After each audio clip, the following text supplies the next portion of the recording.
salé, faut si nous salé. Applaudez! Applaudez! Applaudez! Merci à tous ceux qui sont arrivés. Un seul mot que nous avons aujourd'hui, c'est la détermination. Dans la pluie, les Togolais ont répondu présent. Oui. Une question simplement. Où est la jeunesse togolaise? Lorsque nous voyons, lorsque je parle de la jeunesse togolaise, ceux qui sont dans la vingtaine, parce qu'il s'agit de vous et de votre avenir. Lorsque nous voyons des papis, parce qu'il faut le dire, celui qui était là tout à l'heure, qui sont au 3e âge, où est la jeunesse togolaise, parce qu'il s'agit de votre avenir?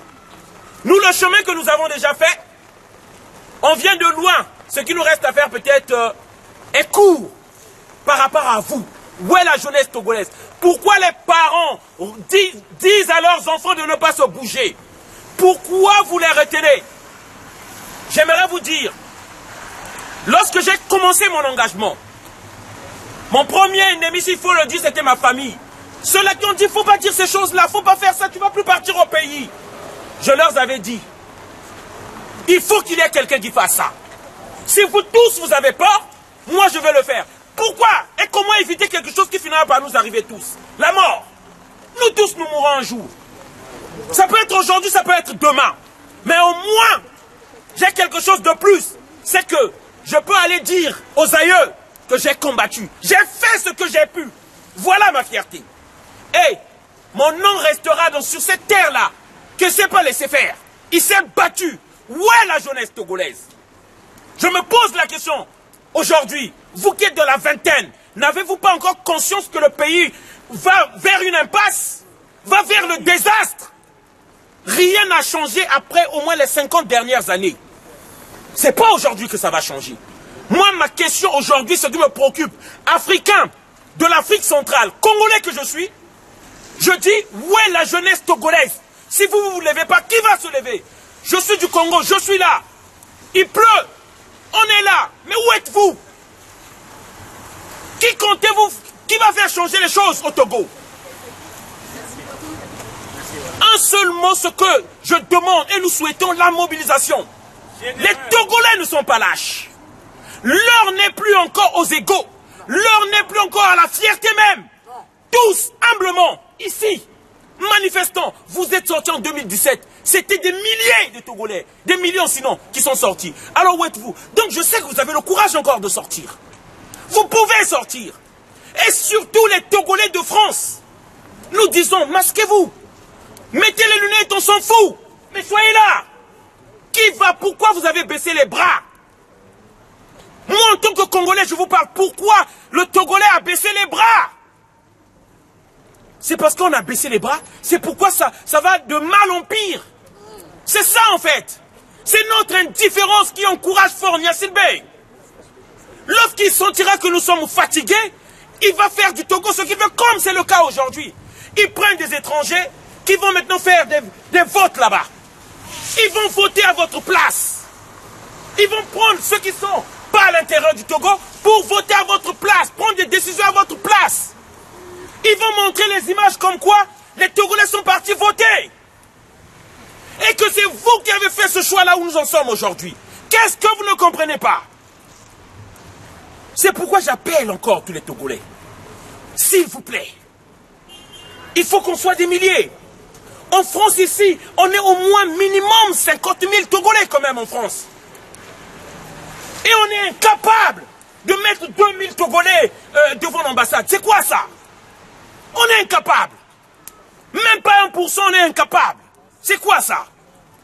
Est-ce que vous êtes complices et que nous avons accepté de vendre le Togo? C'est de ça qu'il s'agit maintenant là.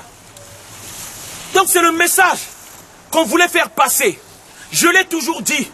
Sur le drapeau togolais se trouve la couleur rouge. Ça rappelle le sang des aïeux versé pour que vous ayez cette liberté, même si c'est une petite liberté, de 30 à 40% que vous avez, parce qu'il y a des gens qui se sont battus. Et vous êtes là tranquillement, vous pensez que Ça va changer comme ça. Que le dictateur va un matin se réveiller et dire c'est la démocratie maintenant. C'est pas possible. C'est pourquoi nous demandons à tous les Togolais, en souvenir de ce sang versé, tous les Togolais sont appelés à un sacrifice. Tous les Togolais, sortir, manifester sans sacrifice. Prendre au moins une fois dans le mois, venir manifester sans sacrifice. Tous les Togolais sont appelés à consentir à un sacrifice. Et les parents, n'arrêtez plus les enfants qui veulent sortir. À toute l'opposition togolaise, pour une fois au Togo, on vous demande, pensons à la nation maintenant. Ayez une mort digne. Peu importe ce qu'on a dit sur vous, mais au moins à la fin, qu'on sache que vous avez fait le vrai combat, que vous avez fait le juste combat. Nous appelons l'opposition à se réunir et à mener un juste combat. Au moins, pour faire changer quelque chose au Togo. Et nous n'avons plus rien à discuter avec Faure Gnassingbé. Mobilisation générale. Courage, peuple togolais.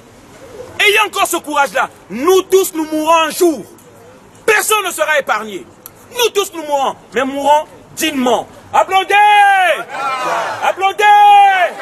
Applaudez! Manifestation prochaine. Le 5 mai. On le dit encore ici. Le 5 mai, nous allons encore nous réunir. De l'intérieur du pays, levez-vous. Ici en France, le 5 mai, nous voudrons, il faut que, comme on dit, la mayonnaise prenne. Il faut que les Togolais répondent présents. Nous allons sortir, on ne va pas baisser les bras. C'est de l'indifférence des justes que progresse le mal. C'est de la fatigue des combattants que gagne le mal. Parce qu'au Togo, ça ne va pas. Le mal a pris le dessus au Togo. Le 5 mai encore, sur ce lieu, devant l'ambassade, nous faisons un appel. Ça a marché avec le Mali. J'étais celui qui était dehors. Les Maliens n'étaient pas encore dehors. Lorsqu'on a crié, ils se sont levés. Ça a marché, c'est un exemple. Ça a marché avec le Sénégal. La jeunesse sénégalaise ne s'est pas fatiguée. Et ça a marché. Le Niger, personne n'y croyait. C'était une surprise. Ça a marché. Le Burkina Faso, on leur a fait un faux coup d'État. Ils se sont relevés. Ça a marché. Pourquoi pas le Togo? Je n'ai pas en ce jour une raison de ne pas croire aux Togolais. Moi, j'en ai pas. Si ça marchait au Burkina Faso, ça marchait au Niger, ça marchait au Mali, ça marchait au Sénégal, ça peut marcher au Togo. Et j'ai vu, voilà, j'ai vu en 2017, le peuple togolais se mobiliser comme personne. Au Sénégal, on ne sait pas encore. Hein. Voilà. Donc c'est pourquoi nous appelons au peuple togolais de se lever. Et vous allez vous lever. Vous n'avez pas de choix. Vous allez vous lever, Togolais, où tu entends cette voix-là. Tu n'as pas le choix. À moins que tu sois complice de Faure Gnassingbé. Tu n'as pas le choix. La peur, c'est une réaction. C'est une réaction. Mais le courage, c'est une décision. Et en ce moment-là, à cette minute-là, prends cette décision de sauter le pas. De prendre cette décision. Nous devons sauter le pas. Sylvanie Olympe n'est pas mort pour rien. Thomas Sankara n'est pas mort pour rien. Modibo Keïta n'est pas mort pour rien. Barthélémy Bogana n'est pas mort pour rien. Il voulait une Afrique souveraine et unie. Et nous sommes là pour l'accomplir. Et je sais que nous partons de victoire en victoire. Merci encore. Applaudez! Applaudez! Applaudez! Nous devons nous lever, Nous devons nous lever haut comme soldats pour libérer le Togo, libérer le Togo. L'heure a sonné, nous devons nous lever. Nous devons nous lever haut comme un seul homme pour libérer le Togo. Merci à Donald, merci à Donald.